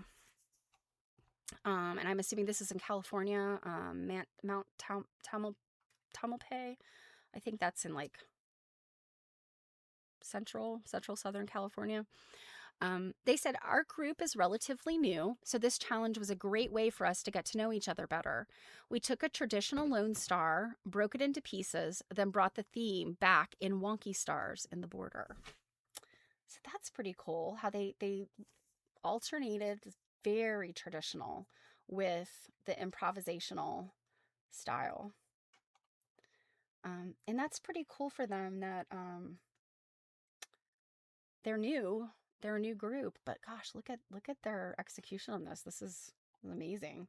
We got some talented members for sure. They also did something that I do quite often in my bindings is the scrappy binding. I love a scrappy binding.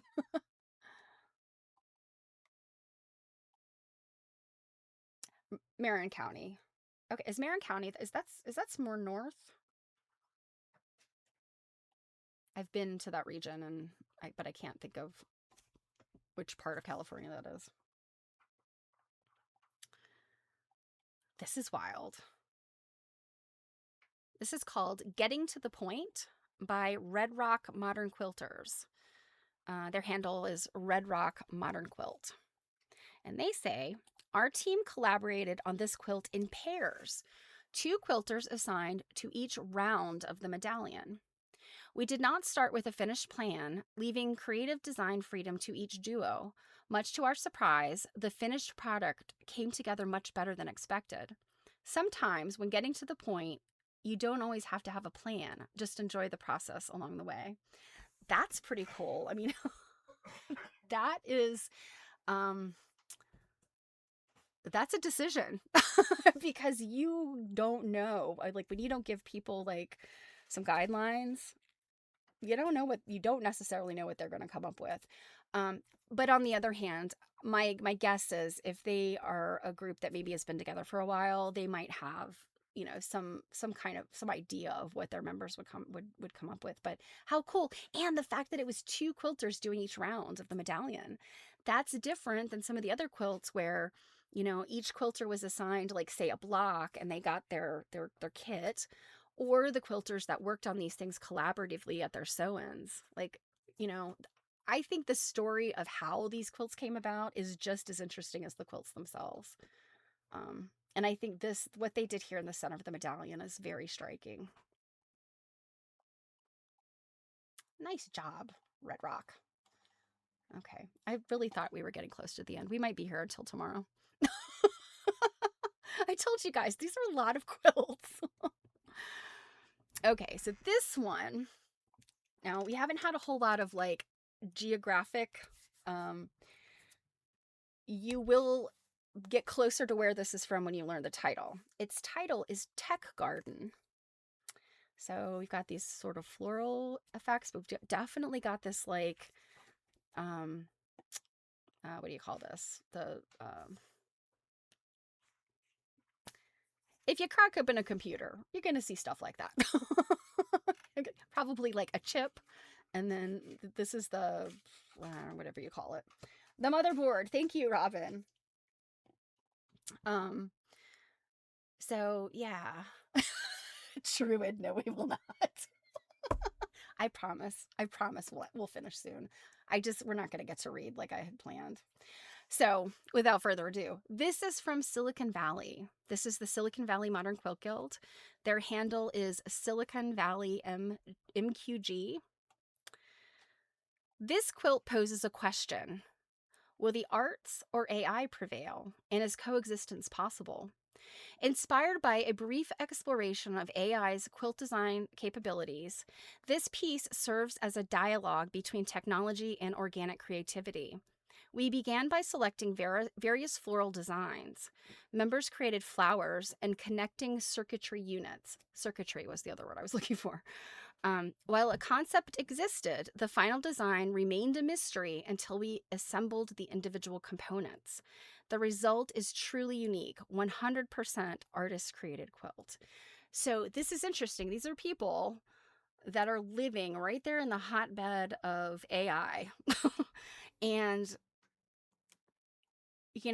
this is probably a very interesting conversation that they had in the execution of this quilt. There was a speaker that talked about AI and quilt design. I did not get to go to that lecture, but I heard it was really interesting. And, it seems like this kind of is a visual implementation of what those topics might have been, those discussion topics.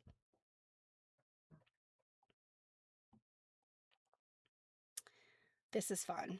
This one is really hard to sort of figure out the medallion, but it's there.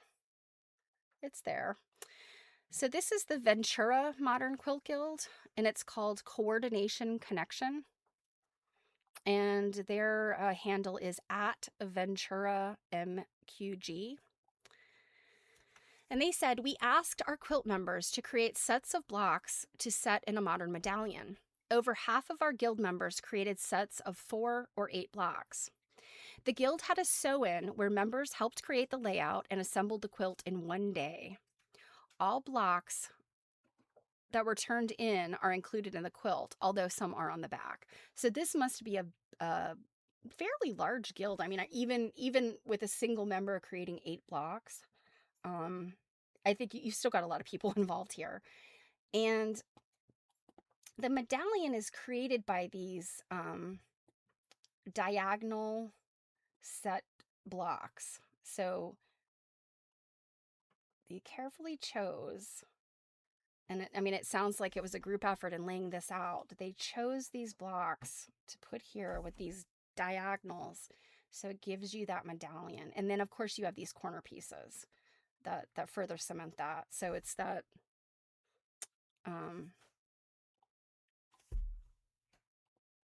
it's kind of the synchronicity of the, it's, and then you have this piece here.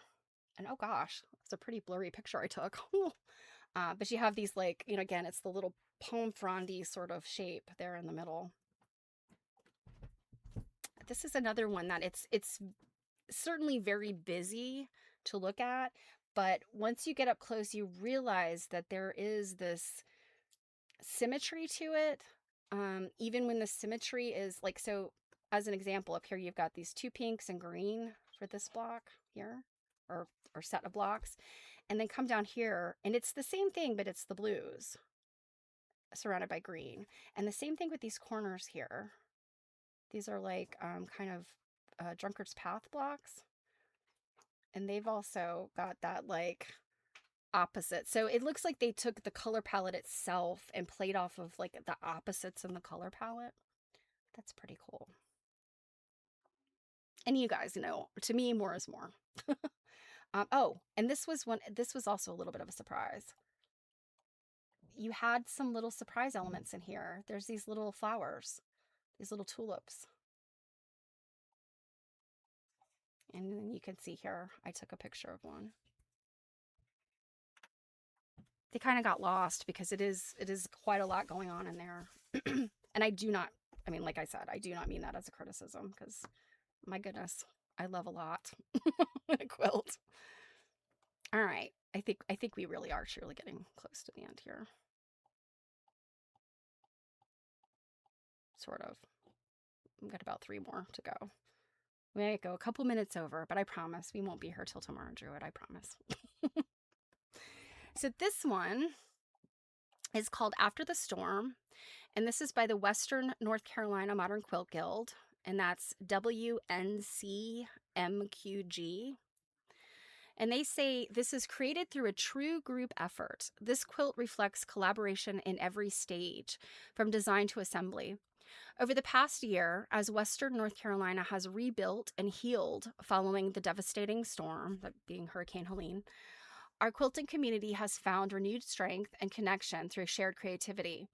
Each stitch represents resilience, care, and the power of working together to transform challenge into beauty.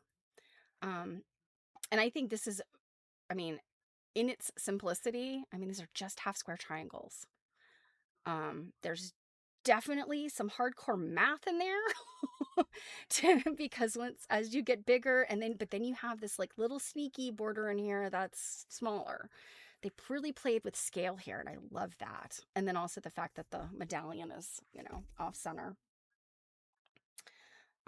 Yeah, Rob, triangles in general, they people love the triangles. And I think, in a little bit, I think a little bit of it's kind of a flex.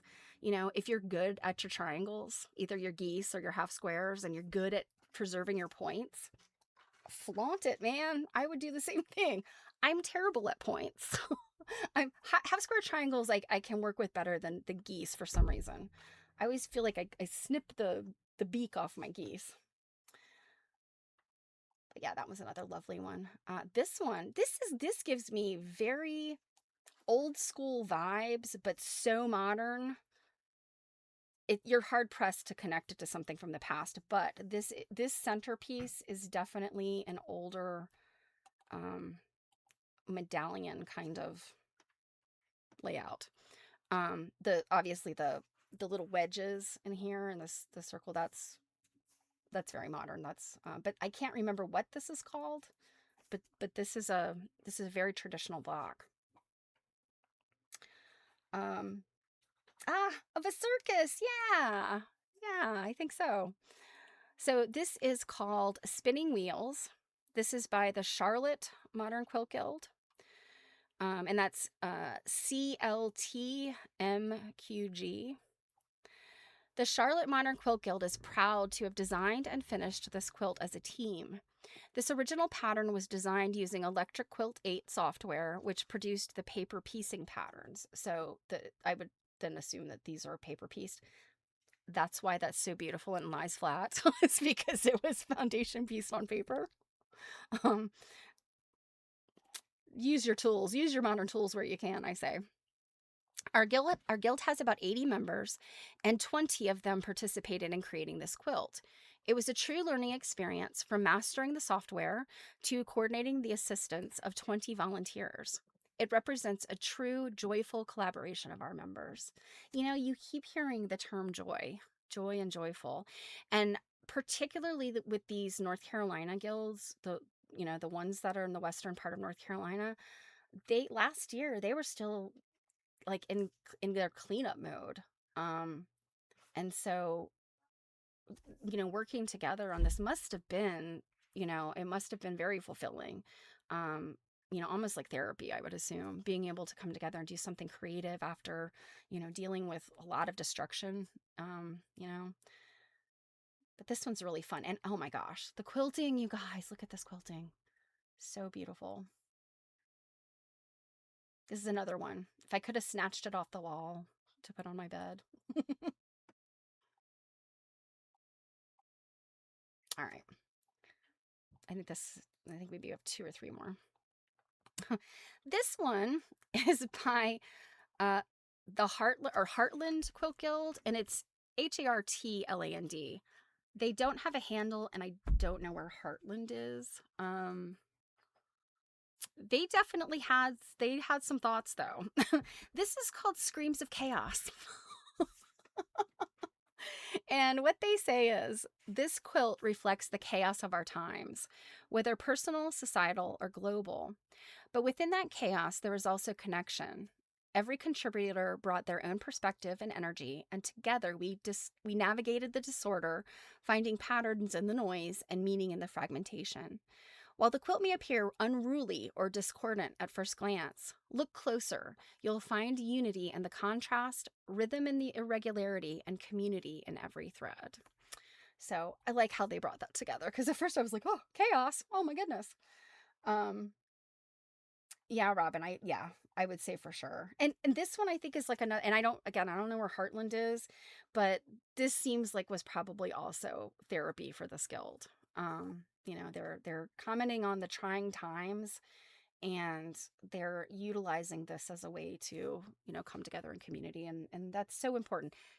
That is really what so much of and when I say modern, I mean today's quilting is about. We don't need to make quilts, but some of us have to make quilts, in order to maintain our sanity. So this seems like a one to me that is doing and saying that. And I really love these pieces. I don't know how much of this is like improv or if they maybe plotted this out there. I mean, it's a spoke design. Um, I mean, just real quick to go back to this one. This is also a spoke design, but this one's very straightforward, whereas these are fragmented. So, just a simple change like that and makes all the difference in what you're looking at. I also really like this quilting pattern. It's like this elongated sort of orange peel shape, and then it's got this like figure eight of two more orange peels inside. That's really interesting. Never seen that one before. Okay, so Drew's not finding their page. Let's hope they're okay. I'm kidding. This one just, when I went by it, I was like, chaos. Oh my gosh.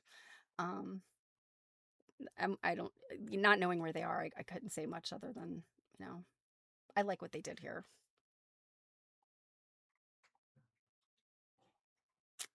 And this one, Improv Plus Community.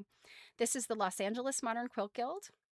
And Los Angeles is they're where the Modern Quilt Guild is originally from. So they're like kind of the meta. And their handle is LAMQG. And they say this is LAMQG's 2026 Community Quilt Entry. Each of us improvised plus blocks, and we put the medallion together based on how the blocks came in. So I read that, and several of us had a discussion about that because there was other people were standing there reading this, and they read that as somebody was there assembling as guild members, like sent in or dropped off their blocks.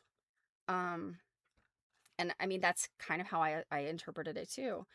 So it's, and what they say is it was very much a trust the process and trust each other quilt. In keeping with the spirit of community, it's wonderful to see the final product emerge from everyone's individual creative instinct. So, I mean, the randomness of when, the people you get the blocks from first, the early people versus the late, I couldn't tell you how, it seems to me that they kind of created the blocks that way. And then obviously, these outer ones had to wait because they're bigger. So it was interesting to me that they were creating this just in the order they came in. That's an interesting way of doing it, and it is successful. It's really, it's great to look at. That could have really backfired on them. And look at this fun one. This is the last one, you guys. So, um, Heartland, Michigan. Okay, so maybe the Heartland, the Screams of Chaos might be in Michigan. So the quilting in this one's fun. This has so many different elements. And it's interesting because this top piece, so busy, a lot going on. And then this bottom piece is more subdued. And, you're kind of looking and it's like, well, the medallion is, question mark. But if you put some invisible lines in here, you got at the very center, and you could kind of keep working your way out so that the traditional elements work with these more spare elements. And you can find the medallion in there. And I think I mentioned at the top of the hour that some of these, had a non-traditional medallion, and some of them had a medallion that you really had to like look into it to figure out where they were going with the medallion concept. This is another one I think was very successful. I mean, I keep saying that, but like, they're all successful. They're all great. Really fun quilting in here. The quilting up here is very improvish, it's kind of like, going in sort of a little bit of a, like pickup sticks kind of reminds me of. And then this is this very controlled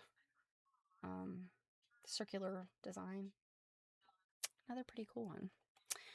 Oh, I guess I should probably tell you who made it. It's called Exquisite Medallion.